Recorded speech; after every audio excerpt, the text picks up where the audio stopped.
মুর্শিদাবাদে রঘুনাথগঞ্জে আজকে বাংলা পক্ষর প্রথম পথসভা হলো।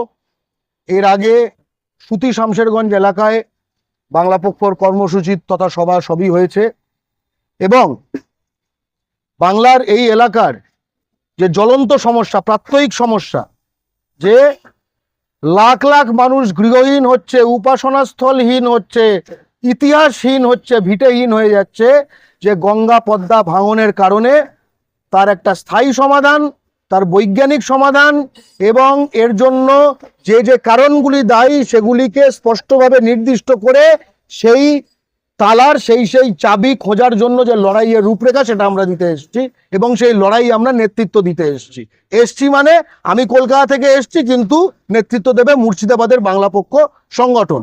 এই যে আমাদের গঙ্গা ভাঙন, এর সবচেয়ে বড় মানব সৃষ্ট কারণ হলো এই ফারাক্কার বাঁধ এবং তার ফলে যে বিভিন্ন এলাকা ধ্বংস হয়ে গেছে, বিভিন্ন মানুষ বিস্থাপিত হয়েছে, বিভিন্ন মানুষ জমি দিয়ে ক্ষতিপূরণ পাননি, এই পূর্ণ বিষয়টি রয়েছে। আবার একই সঙ্গে আমরা দেখছি যে কেন্দ্রীয় সরকার, যারা কিনা সংবিধান অনুযায়ী আন্তঃরাজ্য নদী, অর্থাৎ যে নদীগুলি দুই রাজ্যের মধ্যে, এক রাজ্যও আছে আরেক রাজ্যও আছে, যেরকম গঙ্গা নদী, তার জন্য তারা একদম দায়ী। তারা বাংলা থেকে টাকা লুট করে কর হিসেবে, কিন্তু তারা এই নমামি গঙ্গে, গঙ্গা অ্যাকশন প্ল্যান ইত্যাদি নানা রকম তাদের গালভরা স্কিম আছে, সেখানে স্পষ্টত বাংলা ও বাঙালির সঙ্গে বঞ্চনা বলবো না, লুট করে। যেরকম আমি উদাহরণ হিসেবে বলছি, বিহারে গঙ্গা রয়েছে 440 কিলোমিটার আর পশ্চিমবঙ্গে গঙ্গা রয়েছে 520-525 কিলোমিটার। তাহলে পশ্চিমবঙ্গের বিহারের থেকে অন্তত 15-20% বেশি টাকা পাওয়ার কথা শুধু দৈর্ঘ্য মাপলে। আমি এখানে ফারাক্কার ফলে যে গঙ্গা ভাঙন এই সবগুলো বাদ দিয়ে দিচ্ছি, কিন্তু আরো বেশি হবার কথা তাহলে। অথচ আমরা দেখছি বিহার পায় পশ্চিমবঙ্গের 3 গুণ। তার মানে এখানে সেই ফান্ডসই দেওয়া হচ্ছে না, যার ফলে বিজ্ঞানসম্মত অত্যাধুনিক পরিকাঠামো দিয়ে গঙ্গা ভাঙন রোধের যে সমাধান করা দরকার সেটা সম্ভব। এবং সেটা সম্ভব। যে রাষ্ট্র মঙ্গল গ্রহে যান পাঠাচ্ছে, চাঁদে যান পাঠাচ্ছে, তারা গঙ্গা ভাঙন রোধ করতে পারছে না। যে নদী ভাঙন কিনা সারা বিশ্বে রোধ নানা জায়গায় করে ফেলতে পেরেছে, তার মানে সমস্যাটা প্রযুক্তির নয়, সমস্যাটা হচ্ছে আমাদেরকে তারা মানুষ মনে করে না। এই পশ্চিমবঙ্গের বাঙালি, গাঙ্গেয় পশ্চিমবঙ্গের বাঙালিকে তারা মানুষ মনে করে না। তাদের এলাকা ধসে যাক, পচে যাক, আর এমনিতেও আজকাল বাংলাদেশি বলে খেদাচ্ছে। ফলে এইটা হলো ঘটনা। আমরা স্পষ্টত সেই টাকার ন্যায্য আমাদের যে অংশীদারিত্ব সেটা চাই। 2, আমরা এনটিপিসিতে যে বাঙালি বিদ্বেষী একটি ব্যবস্থা তৈরি হয়ে গেছে, আমরা সেখানে বাঙালিদের কাজ চাই। এবং তৃতীয়ত, আমরা রাজ্য সরকারের দ্বারা চাই যে ভূমিপুত্র সংরক্ষণ অবিলম্ব করতে হবে। তার কারণ পশ্চিমবঙ্গে কাজ হবে, এতগুলো বাইরের লোক আসবে, আর আমাদের মুর্শিদাবাদ, মালদার, নদিয়ার ছেলেপুলে তারা বাইরে যাবে, লাঠিঝাঁটা খাবে, কুকড়ে কুকড়ে থাকবে। এই সিস্টেম, ঘর জ্বালানি পর বোলানি, এই সিস্টেম আমরা পশ্চিমবঙ্গ সরকারকেও করতে দেবো না।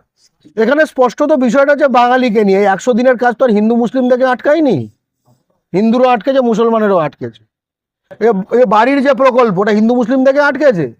এই যে গঙ্গার যে সুতি শামশেরগঞ্জে, ওদের বাড়ি, ওখানে তো মন্দিরও ভাঙা পড়ছে, শ্মশানও ভাঙা পড়ছে, মসজিদও ভাঙা পড়ছে। ঠিক আছে, এটা একটা দিক। দ্বিতীয় আরেকখানা দিক হচ্ছে যে এই এলাকাগুলো যে ঐক্যবদ্ধভাবে ভয়েস তুলবে। ধরুন দক্ষিণ মালদা, সেটা কিছুটা সুতি এই জায়গাটা কভার করে লোকসভা, তার পাশে যে সে গুজরাটে, সে কি বুঝবে? মুর্শিদাবাদের জেলার একখানা ম্যাপ এইভাবে রাখলে না এইভাবে রাখলে সে বুঝতে পারবে না ঠিক রাখা হয়েছে না ভুল রাখা হয়েছে। যাই হোক, এই ভয়ঙ্কর সমস্যাগুলি রয়েছে, কিন্তু একই সঙ্গে এটা বুঝতে হবে, এটা যদি খুব বুঝদার লোক ভালো করে বুঝিয়ে জোরে চিল্লিয়ে আন্দোলন করতো, তাতেও দিত না। কারণ তারা বাঙালিকে ঘেন্না করে।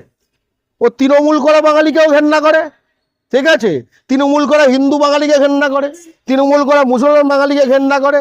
ওরা আসলে বিজেপি করা হিন্দু বাঙালিকেও ঘেন্না করে, ওটা মুখে বলে না কারণ এখন কাজে লাগছে বলে, ওগুলোকেও মানুষ মনে করে না। আপনি কি মনে করেন এই গঙ্গা ভাঙন এলাকায় সব বিজেপিতে ভোট পড়ে না? পড়ে, তাতে কি এলো গেল, মানুষ মনে করে না তো। কিন্তু মোদি তো বলে কি সামনেবার জন্ম নিলে আমি বাংলা থেকে জন্ম নিব, এরকম বলতেও শুনেছি ও আমরা। যেখানে যায় সেখানেই এসব বলে। এই মুহূর্তে তো ওর আমি আশা, অন্তত আমি ঠাকুর কাছে প্রার্থনা করব, ও তো নানা জায়গায় বলে কোথায় কোথায় জন্মাবে, বাংলায় জন্মটা যেন একটু কয়েক মানে নানা জায়গায় জন্মগুলো হয়ে যেন তারপরে বাংলায় জন্মটা হয়, কারণ ততদিনে বাংলা পক্ষর নেতৃত্বে বাঙালি জাতি বাংলার মাটিতে পুঁজি বাজার চাকরি জমি টেন্ডার অটো লাইন টোটো লাইন খনি বন্দর গঙ্গা নদী সবকিছুর অধিকার এমন ভাবে বাঙালি বুঝে নেবে, মোদির জন্মে কোনো লাভ হবে না, আমাদের ক্ষতি করতে পারবে না। এই মুহূর্তে রাজনৈতিক চাপানোতর শুরু হয়েছে। একটা দল বলছে যে রাজ্য তাহলে সরকার নাম বলুন, নাম বলুন না। টিএমসি জানাচ্ছে না কেন্দ্র সরকারকে বলেই এই রকম সিচুয়েশন তৈরি হয়েছে, কি বলবেন? হতে পারে জানাচ্ছে না, জানালেও কিছু হতো না। একটা কথা বুঝে নিন ভাই, বাঙালিদের তারা ঘেন্না করে, ঠিক আছে?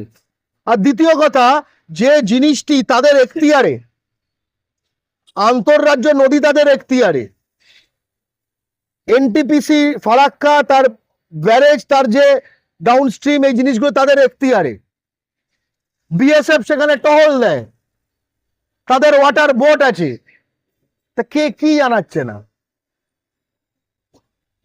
এর মানেটা কি? এটা কি আমরা মানে কি আমরা 1720 সালের কথা বলছি যে তুমি ওখানে গিয়ে দেখে এসছো সাক্ষী আছো জানাচ্ছে না?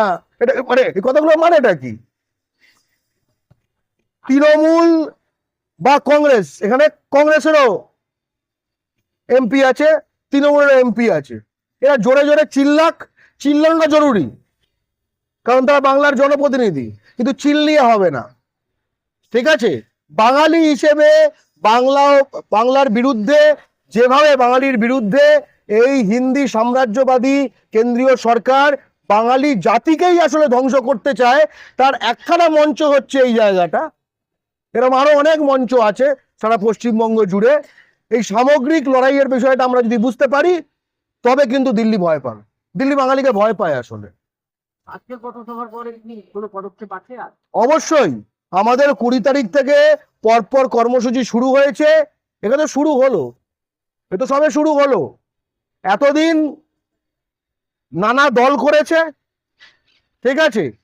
আমরা কোনো দল নই ভোটে, আমাদের তো বাঘছাপ পতাকা, কিন্তু আমাদের ইভিএম বা কাগজে গিয়ে বাঘ চিহ্ন দেখতে পাবেন না, ঠিক আছে? আমাদের দুটো ভোটের মাঝখানে যে 1500 মতো দিন আছে, ওই 1500 দিন দেখতে পাবেন এবার থেকে। এবং আরেকটা কথা, আমরা এই লড়াইটা কিন্তু বহু মাত্রিক ভাবে লড়বো।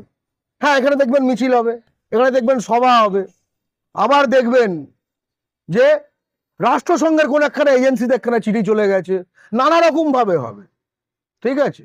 নানা দিক থেকে হবে, দেখা যাক।